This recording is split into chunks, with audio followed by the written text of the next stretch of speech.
See it on my face, I made up my mind. Not another day, you're on borrowed time. Let me get away, yeah I'm running, yeah I'm running. So love me or leave me, I'm standing alone. Can't shake a feeling that lives in my bones. Lie to me, tell me you wish that you could, but nothing you gave me is worth what you took. 'Cause baby when I'm gone for good.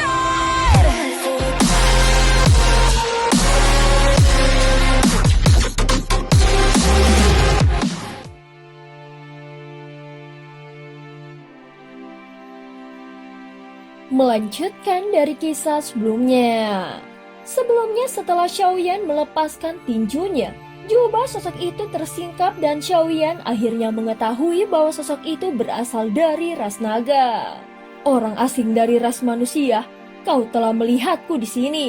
Berarti meskipun kau bukan berasal dari dunia Sanhai, hari ini kau pasti akan mati tanpa keraguan.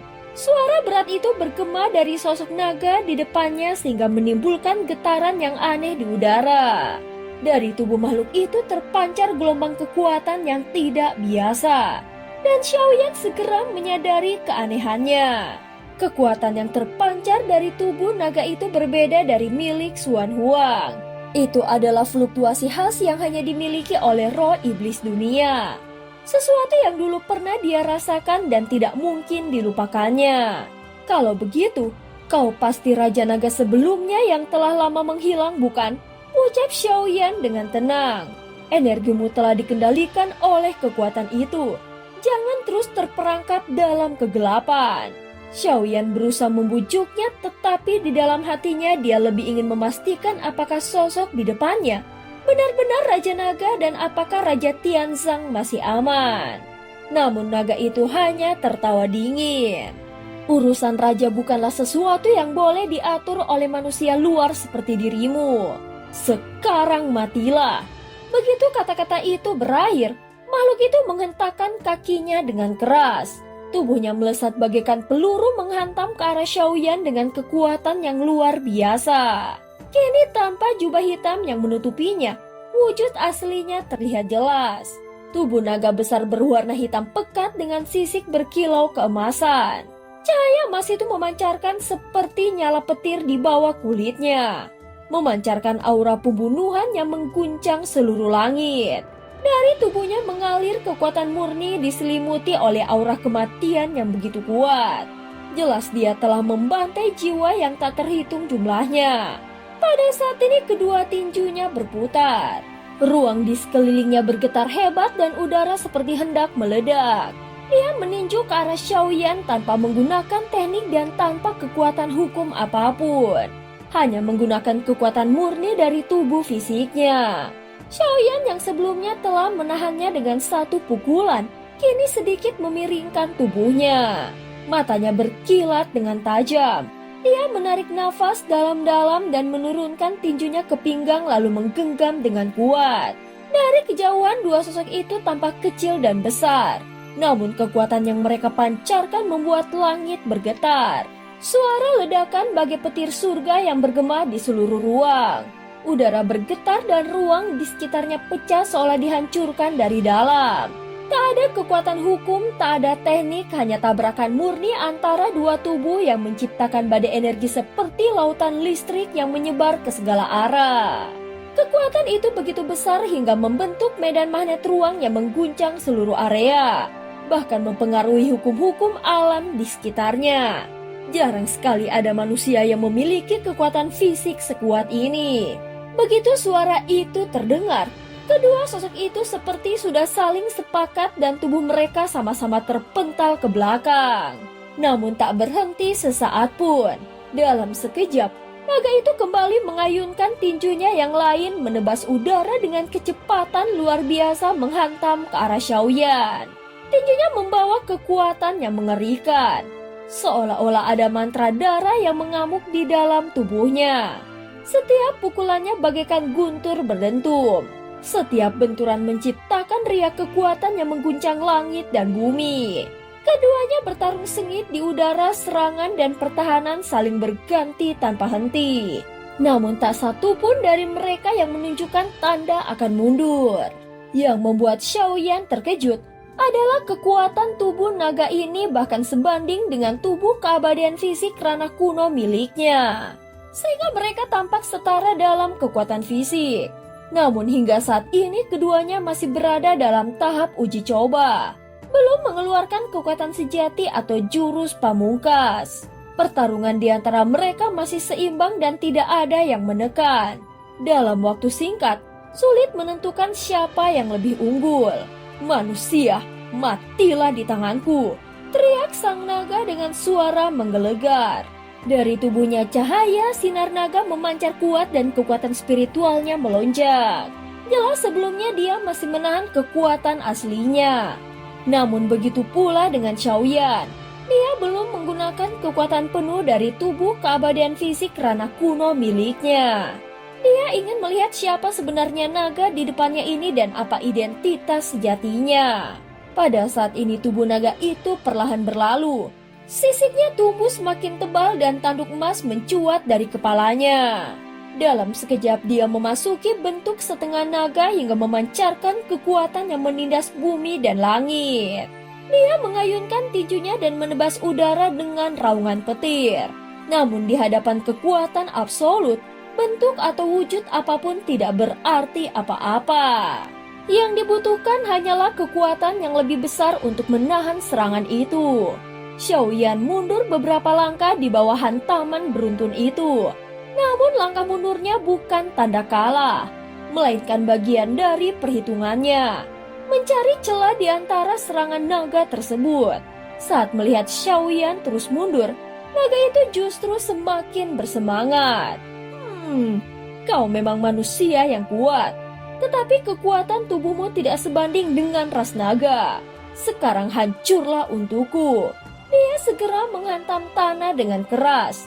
Di bawah kakinya muncul pola petir naga dengan garis-garis bercahaya melingkar seperti simbol surgawi.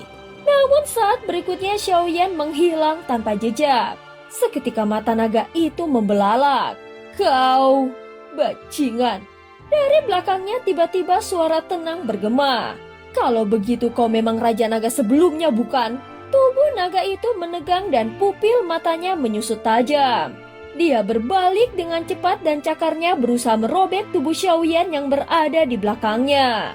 Sial, siapa kau sebenarnya? Mendengar kata-kata itu, Xiaoyan hanya tersenyum tipis.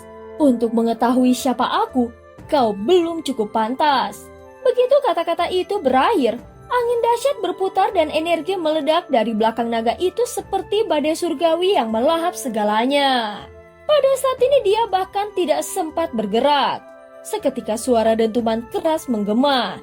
Tinju Xiaoyan menghantam punggung naga itu dengan keras hingga sisik hitamnya meledak dan darah memercik ke udara. Tubuh besar naga itu terpental jauh menabrak udara seperti meteor yang ditembakkan. Namun Xiaoyan tidak memberi kesempatan sedikit pun. Dengan kecepatan guntur ekstrim, dia kembali melesat menebas udara dengan rentetan serangan tanpa henti. Tinju demi tinju menghantam tubuh naga itu hingga menghancurkan lapisan sisiknya satu persatu. Dalam sekejap mata, suara pukulan bergema tanpa jeda. 82 tinju para dewa, teriak Xiaoyan. Pada saat ini tidak lebih tidak kurang 82 pukulan penuh kekuatan klan Yuan Shen melesat. Tubuh naga itu terhempas ke tanah menghantam daratan batu dengan keras. Suaranya menggema bagai gunung runtuh. Raja naga tua itu menatap Xiaoyan dengan mata penuh ketidakpercayaan. Jadi selama ini kau menyembunyikan kekuatanmu?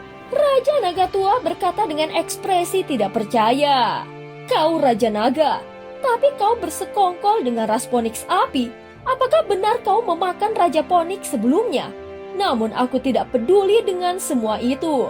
Yang ingin ku tahu sekarang hanyalah apa yang kau lakukan terhadap Raja Tianzang. Ucap Xiaoyan dengan nada dingin. Saat ini dia berdiri tegak di udara sambil menatap ke bawah. Raja Naga terdiam sejenak lalu tertawa terbahak-bahak. Hahaha, menarik sekali. Di dunia Sanhei ini belum pernah ada manusia yang mampu melukaiku. Kukira kau hanyalah seorang kultivator biasa. Ternyata aku meremehkanmu. Matanya menyipit dan tawa itu berubah menjadi raungan rendah penuh amarah. Baiklah, kalau begitu, biar kulihat sejauh mana kekuatanmu yang sebenarnya. Tubuhnya melesat ke langit menyatu dengan awan hitam yang bergulung-gulung. Angin mengamuk, petir menyambar di antara awan. Dari kejauhan terlihat bayangan naga raksasa yang berputar di dalam pusaran badai. Xiaoyan berdiri di udara. Wajahnya tenang tanpa sedikit pun rasa gentar. Saat berikutnya, awan berputar membentuk pusaran besar dan dari tengahnya turun sebuah cakar naga raksasa lalu menghantam bumi dengan kekuatan yang cukup untuk memusnahkan gunung. Kalau soal ukuran tubuh di depanku kau hanyalah seekor ular kecil. Xiaoyan tersenyum dingin. Segera petir berkilat di telapak tangannya meledak lalu menembus awan dan langit. Dalam sekejap, tubuh Xiaoyan meledak menjadi cahaya. Dia bukan hancur melainkan berubah. Pada saat ini, kilatan petir menyelimuti seluruh langit dan dari dalamnya muncul sosok raksasa yang menjulang di antara awan. Bagaikan dewa petir yang turun ke dunia. Kini tubuh naga yang sebelumnya tampak besar dan menakutkan, namun di hadapan sosok Xiaoyan, naga itu tampak kecil seolah hanya ular kecil di bawah kaki dewa. Dari ujung jari Xiaoyan terpancar cahaya keemasan seperti tombak surgawi yang menusuk langit dan langsung menghantam ke arah Raja Naga. Raja Naga tertegun. Matanya membesar, wajahnya dipenuhi keterkejutan dan ketakutan. Dia bahkan belum sempat mengumpulkan kekuatannya ketika cahaya emas itu menghancurkan seluruh langit di sekitarnya. Halo kakak-kakak semuanya, maaf ya Mihu iklan sebentar. Mihu minta tolong untuk klik hype di kolom komentar ya, biar Mihu lebih semangat lagi. Terima kasih semuanya. Yuk lanjut lagi ceritanya. Scene berganti di tempat pertarungan ras naga dan ras Phoenix. Pada saat ini ras Phoenix masih bertarung melawan Xuan Huang. Namun ketika mereka melihat sosok raksasa Xiaoyan menjulang di langit, aura menggetarkan itu membuat semua orang terhenti sejenak. Ketua Phoenix yang sedang bertarung sengit dengan Xuan Huang juga menoleh dan matanya terbelalak lebar. Tidak mungkin, apakah itu manusia yang bersama Xuan Huang? Dia segera menyadari situasi menjadi genting. Dengan amarah yang meluap, dia berteriak, "Semuanya, ayo mundur! Kurangi berbicara. Kalau kau ingin pergi, pergilah sekarang. Tetapi jika kau ingin bertarung, maka kita akan bertarung sampai mati." Suara Xuan Huang menggema tegas di tengah badai. Dia tahu Xiaoyan sudah melangkah ke medan pertarungan utama. Apapun yang terjadi, dia tidak akan membiarkan tetua Phoenix untuk pergi. Namun jika dia melarikan diri, maka seluruh ras Phoenix pasti akan binasa di sini. Pada saat ini merasa ancaman yang sangat besar telah tiba di depan mata. Seluruh ras Phoenix langsung memiliki ketakutan di dalam hati mereka. Dan cerita pun berakhir. Terima kasih udah dengerin Mihu dari awal sampai akhir ya. Sampai jumpa.